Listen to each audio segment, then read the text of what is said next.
AITUC Tirupati జిల్లా office barrette సమావేశం తిరుపతి స్థానిక బైరాగి పట్టెల్లో గల ఏఐటియుసి జిల్లా కార్యాలయంలో జిల్లా అధ్యక్షులు ఎన్ చంద్రశేఖర్ రెడ్డి అధ్యక్షతన సమావేశం నిర్వహించారు.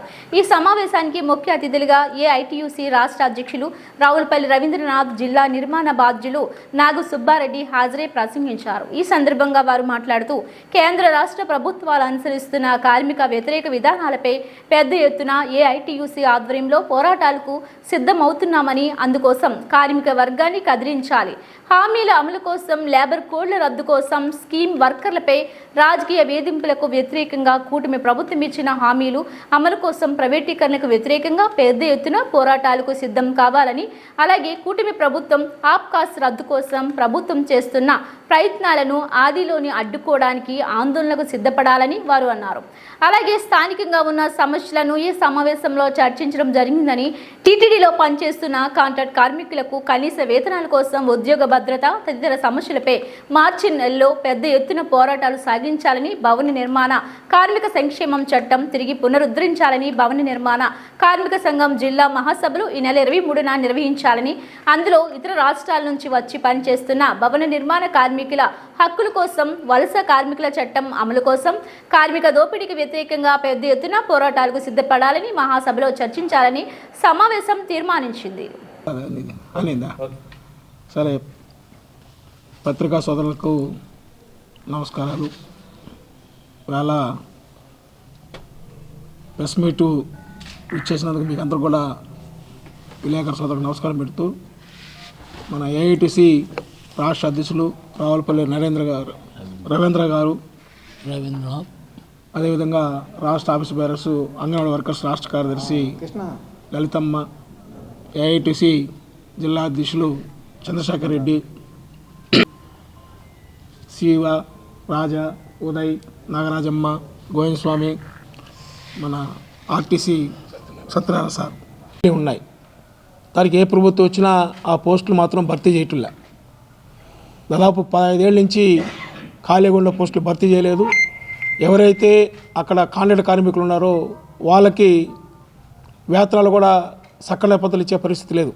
ఎందుకంటే ఇచ్చినటువంటి జీవో ప్రకారం శానిటైజ్ వర్కర్కి మున్సిపాలిటీలో ఏదైతే జీతాలు ఇస్తారో సేమ్ పనే ఉంటుంది అన్ని శానిటైజ్ వర్కర్స్కి. కానీ జీతం వేరే అయినా పని అంతా ఒకటే ఉంటుంది. మున్సిపాలిటీలో పనిచేసే వాళ్ళైనా, పంచాయతీలో పనిచేసే వాళ్ళైనా, టీటీడీలో కాటేజీలో పనిచేసే వాళ్ళకైనా. కాబట్టి మున్సిపాలిటీలో ఇచ్చే వేతనాలే అన్ని శానిటైజ్ వర్కర్కి ఇవ్వాలని, వాళ్ళందరూ కూడా ఆప్కాస్ట్లో చేర్చాలని చెప్పని. రెండోది, ఈ తిరుపతి జిల్లాలో ఎస్సీజెడ్లు విపరీతంగా వస్తున్నాయి.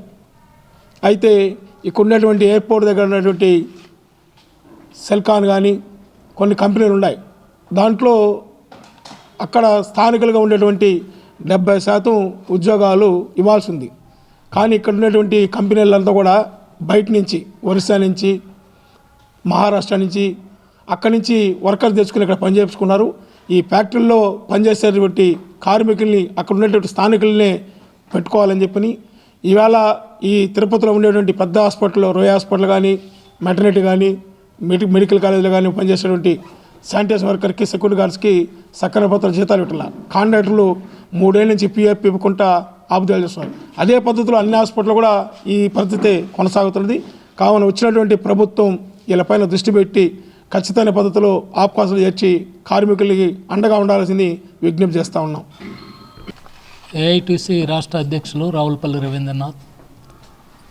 ఈరోజు ప్రధానంగా ఈ విలేకరుల సమావేశం ప్రధానమైనటువంటి కారణం, గత ప్రభుత్వం ఇతర దోపిడీల నుండి అరికట్టేదానికి, అదేవిధంగా వర్కర్లకు కొంచెం మేలు చేసేదానికి జరిగిన ఆప్కాస్ సంస్థను ఏర్పాటు చేసింది. ఇతర ఎన్నున్నప్పటికి కూడా ఈ విషయంలో గత ప్రభుత్వం ఒక మంచి పని, కార్మిక వర్గానికి ఉపయోగపడే పని ఆప్కాస్ను ఏర్పాటు చేసింది. ఈ ఆప్కాస్ పరిధిలో మున్సిపల్ కార్మికులందరినీ కూడా చేర్చడం, అవుట్సోర్సింగ్ కార్మికులను కొన్ని రంగాల్లో ఉండేటటువంటి వాళ్ళందరినీ చేర్చడం వల్ల వాళ్ళకి 1వ తేదీ ఖచ్చితంగా డబ్బులు వచ్చేటటువంటి జీతాలు పడతా ఉన్నాయి. అదేవిధంగా పని భద్రత ఉంది. ఈఎస్ఐ, పిఎఫ్ సౌకర్యాలు కూడా సకాలంలో యాజమాన్యాలు చెల్లించడానికి అవకాశం ఏర్పడింది. అయితే నిన్న జరిగినటువంటి మంత్రివర్గ ఇష్టాగోష్ఠి సమావేశంలో ఆప్కాస్ను రద్దు చేయబోతున్నామని రాష్ట్ర ప్రభుత్వం ప్రకటించింది. జగన్మోహన్ ఏర్పాటు చేసిన చెడ్డ ఏమైనా ఉంటే రద్దు చేయండి, మాకేం అభ్యంతరం లేదు. కానీ ఇది ఉపయోగపడే ఒకగానొక ఉంటే దాన్ని రద్దు చేయటం అనేటటువంటిది కరెక్ట్ అయింది కాదనేటటువంటిది ఏఐటీసీగా మేము భావిస్తున్నాం. ఇంకా మా డిమాండు ఈ రోజుల్లో కాంట్రాక్ట్ కార్మికులు, అవుట్సోర్సింగ్లు, ఇతర రంగాల్లో మెడికల్ కాంట్రాక్ట్లో ఉన్నారు, ఇతర డిపార్ట్మెంట్లలో ఉన్నారు, ఇంకా కొన్ని డిపార్ట్మెంట్లలో ఉన్నారు. వాళ్ళందరినీ కూడా ఆప్కాస్ పరిధిలోకి తీసుకురమ్మని మేము డిమాండ్ చేస్తున్నాం. ఆప్కాస్ పరిధిలోకి తీసుకురావడం ద్వారా వాళ్ళ యొక్క పని భద్రత, వేతనాలు వెంటనే జీతాలు 1వ తేదీ రావటం, రెగ్యులర్గా రావటం అనేటటువంటి మధ్య దళారీలు లేకుండా జరిగేదానికి అవకాశం ఉంది. ఇప్పుడు రాష్ట్ర ప్రభుత్వం తీసుకున్న నిర్ణయం ప్రకారం కన్నా ఈ ఆప్కాస్ను రద్దు చేస్తే ఇప్పుడు ఏమవుతుంది, ప్రతి మున్సిపాలిటీలు 100 మున్సిపాలిటీలు ఉన్నాయి, దాదాపు 20 కార్పొరేషన్లు ఉన్నాయి, ఇంకా పంచాయతీలు ఉన్నాయి, ఇంకా ఇతర డిపార్ట్మెంట్లు ఉన్నాయి. ఇప్పుడు ఈ యొక్క విభజన వికేంద్రీకరణ చేసి అంతలక్క టెండర్దారుల్ని ఏర్పాటు చేసి ఆ టెండర్లు అన్నాక అధికార పార్టీ వాళ్ళకే టెండర్లు వస్తాయి, అది జగమెరిగినటువంటి సత్యం. ఆ అధికార పార్టీ వాళ్ళకి ఊరికి ఒక రాజకీయ నిరుద్యోగికి ఉపాధి కల్పించేదానికి ఈ యొక్క ఆప్కాస్ను రద్దు చేయటం అనేది ఉపయోగపడుతుంది.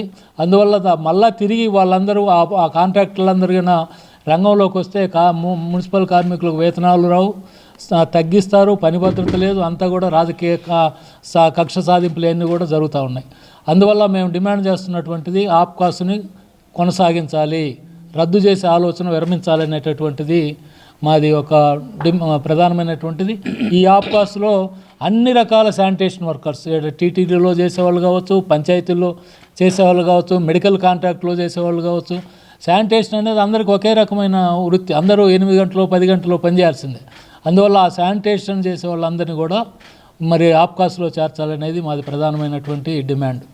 ఇక రెండవది, విశాఖ ఉక్కు పరిశ్రమ ఈ రాష్ట్రంలో ప్రజల పోరాటాల ద్వారా వచ్చినటువంటిది. అది విద్యార్థులు, యువకులు 32 మంది బలిదానం చేసిన తర్వాత వచ్చినటువంటిది. వామపక్ష పార్టీ శాసనసభ్యులు, పార్లమెంటు సభ్యులు రాజీనామాలు చేసిన తర్వాత ఆంధ్రప్రదేశ్లో పబ్లిక్ సెక్టార్లో ఒక పెద్ద పరిశ్రమ, విశాఖ ఉక్కు పరిశ్రమ వచ్చింది. ఆ పరిశ్రమ ఈరోజు రాష్ట్రంలో మరి ఒక పెద్ద ఉత్పాదక శక్తి, అదేవిధంగా వరుణుల్లో కూడా నాణ్యత కలిగినటువంటి ఉక్కు ఉత్పత్తి చేస్తున్నారనేటటువంటిది మరి అనేక అవార్డులు వచ్చినాయి.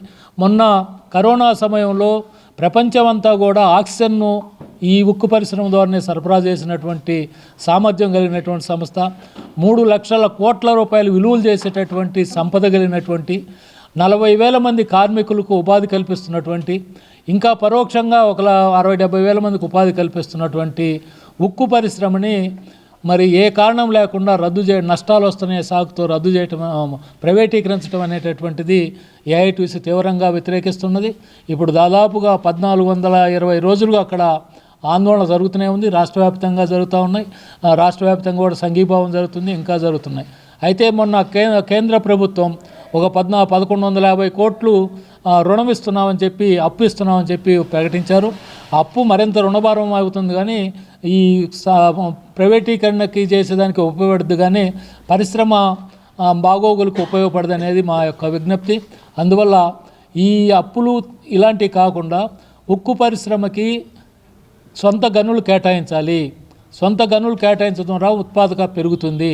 అదేవిధంగా లేదా సెయిల్లో విలీనం అన్న చేయండి, పబ్లిక్ సెక్టార్లో ఉన్న సెయిల్లో విలీనం చేయడం ద్వారా అయినా పరిశ్రమ కాపాడుకోగలం. అందువల్ల ఇప్పుడు అలాంటి ప్రైవేటీకరణ దిశగా అడుగులు వేయకుండా ఉక్కు పరిశ్రమ శాశ్వతంగా రాష్ట్రంలో ఉండేదానికి అవసరమైన పద్ధతుల్లో చర్యలు తీసుకోవాలని కేంద్ర ప్రభుత్వాన్ని డిమాండ్ చేస్తున్నాం. రాష్ట్ర ప్రభుత్వం కూడా ఒత్తిడి చేయట్లా కేంద్ర ప్రభుత్వాన్ని. ఈ రాష్ట్ర ప్రభుత్వం పైన ఆధారపడింది కేంద్ర ప్రభుత్వం. ఈ విశాఖ ఉక్కుకి తాత్కాలికమైనటువంటి రుణాలు ఇప్పించేదానికన్నా కూడా శాశ్వత గనులు కేటాయించడం, సెయిల్లో విలీనం చేయటం, అలాంటి శాశ్వత ప్రాతిపదికన చేసినప్పుడు వస్తుంది. అందుకని ఇప్పటికే 4 మాసాల నుంచి వేతనాలు లేకుండా పనిచేస్తూ ఉన్నారు. అక్కడ ఉక్కు పరిశ్రమకు ఉన్నటువంటి CISF సిబ్బందిని 4028 మంది సిబ్బందిని తొలగించారు. అది చాలా కాస్ట్లీ పరిశ్రమ. అయితే రక్షణ ఉన్నటువంటి సిబ్బందిని కూడా తొలగిస్తే అది ఇంకా కుక్కలు చించిన విస్తరలేకపోతే ఆస్తులన్నీ కూడా.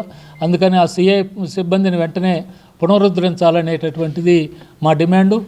వేతనాలు పెండింగ్లో ఉన్నటువంటి వేతనాలు తక్షణమే చెల్లించాలనేటటువంటిది ఉక్కు పరిశ్రమకు సంబంధించినటువంటిది మా యొక్క డిమాండ్.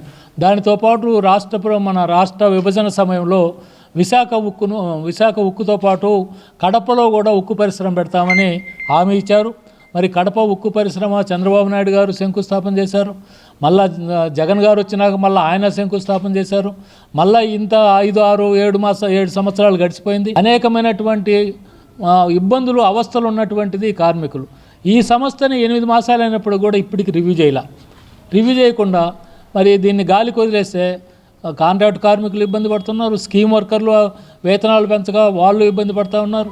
వేతనాలతో పాటు వాళ్ళకి మరి రాజకీయ వేధింపులు మొదలైనవి. చాలామందిని తొలగించేటటువంటి పనులు చేస్తూ ఉన్నారు.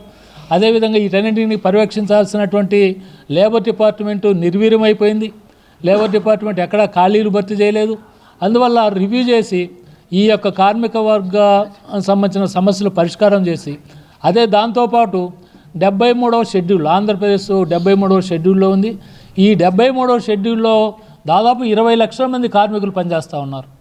ఈ 20 లక్షల మంది కార్మికులకి గత 12 సంవత్సరాలుగా వేతనాలు పెరగల.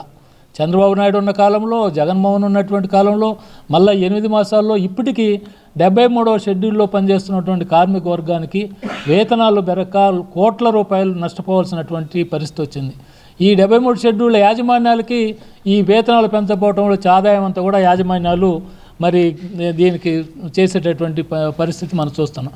అందుకని కార్మిక శాఖను కూడా వెంటనే రివ్యూ చేసి ఆ రివ్యూ చేసిన తర్వాత మరి ఖాళీలని భర్తీ చేసి కార్మిక శాఖని పటిష్టం చేసి బలోపేతం చేసి యాజమాన్యాలు ఎక్కడైతే దోపిడీ చేస్తున్నాయో, యాజమాన్యాలు ఎక్కడైతే కార్మిక వర్గాన్ని ఇబ్బందులు పెడుతున్నాయో వాళ్ళందరి యొక్క సంక్షేమాన్ని చూడాలని చెప్పేసి మరొక డిమాండ్ ఏఐటీసీగా మేము చేస్తూ ఉన్నాం.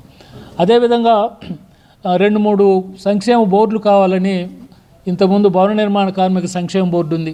భవన నిర్మాణ కార్మిక సంక్షేమ బోర్డుని జగన్మోహన్ రెడ్డి గారు దాన్ని రద్దు చేయకుండా ఆ సంక్షేమ బోర్డులో కార్మికులు చెల్లించినటువంటి అదేవిధంగా 1% సెస్సు చెల్లించినటువంటి 1200 కోట్ల రూపాయలని వేరే మరి రాజీవ్ పథకానికి జీవిత బీమా పథకానికి ట్రాన్స్ఫర్ చేశారు. అందుకని దీన్ని ప్రతిపక్షంలో ఉన్నప్పుడు మన పవన్ కళ్యాణ్ గారు కూడా ఈ సంక్షేమ బోర్డుని వెంటనే పునరుద్ధరించాలి. సంక్షేమ బోర్డు పునరుద్ధరించిన తర్వాత వాళ్ళకు రావాల్సిన బెనిఫిట్స్ అన్ని కూడా వచ్చేటట్టు చేయాలని చెప్పి డిమాండ్ చేస్తూ 1 కోటి రూపాయలు నేను సొంత నిధులు విరాళం ఇస్తానని ఆయన ప్రకటించారు. మరి 8 మాసాలు అయిపోయింది. దీనిపైన ఇప్పటికే 10 సందర్భాల్లో ఆయన్ని కలిసాము, కార్మిక శాఖ మంత్రిని కలిసాము, అందరిని కూడా కలిసాము. కానీ బీఓసీ ఇప్పటి వరకు పునరుద్ధరించలేదు. తక్షణమే దాన్ని పునరుద్ధరించాలని, వెనక్కిపోయిన డబ్బులు దాన్ని వెంటనే పంపాలని మరి పవన్ కళ్యాణ్ గారు హామీ ఇచ్చిన విధంగా 1 కోటి రూపాయలు జమ చేయాలనేది మరొక డిమాండ్.